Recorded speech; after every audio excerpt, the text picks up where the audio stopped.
बिस्मिल्लाहिर्रहमानिर्रहीम। अस्सलाम वालेकुम। शमाल एचडी न्यूज़ के साथ मैं हूँ ईशा रानी। आपको एक अहम खबर से आगाह करते चले। इसराइल की 27वें रोज भी गजा पर बमबारी जारी है। मजीद 250 अफराद शहीद हो गए। शोदा की तादाद 8000 से तजावज कर गई। ईंधन की किल्लत पैदा होगी और 35 में से 16 अस्पताल बंद हो गए। इसराइल ने रहायशी बिल्डिंग समेत अस्पतालों और पनाह गजीनों के कैंपस पर भी बमबारी की। दूसरी तरफ दुनिया के मुख्तलिफ टीवी चैनल्स के सहाफियों को भी निशाना बनाया ताकि दुनिया इसराइल की वाशियाना बमबारी और जंगी जराइम न दे सके।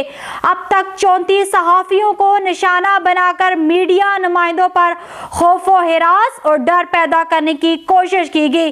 दुनिया भर की सहाफती तंजीमों ने मजम्मत भी की और इसराइल पर जंगी जराइम करने पर मुकदमात और पाबंदियां लगाने का मुतालबा किया है।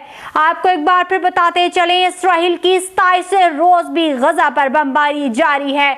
मजीद 250 अफराद शहीद हो गए। शोदा की तादाद 8000 से तजावज कर गई। ईंधन की किल्लत पैदा हो गई और 35 में से 16 अस्पताल बंद हो गए। इसराइल ने रहायशी बिल्डिंग समेत अस्पतालों और पनाह गजीनों के कैंपस पर भी बमबारी की।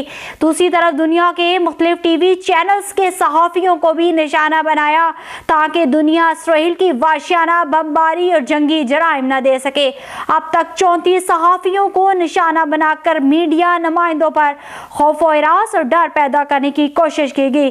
दुनिया भर की सहाफती तंजीमों ने मजम्मत भी की और इसराइल पर जंगी जराइम करने पर मुकदमात और पाबंदियां लगाने का मुतालबा किया है।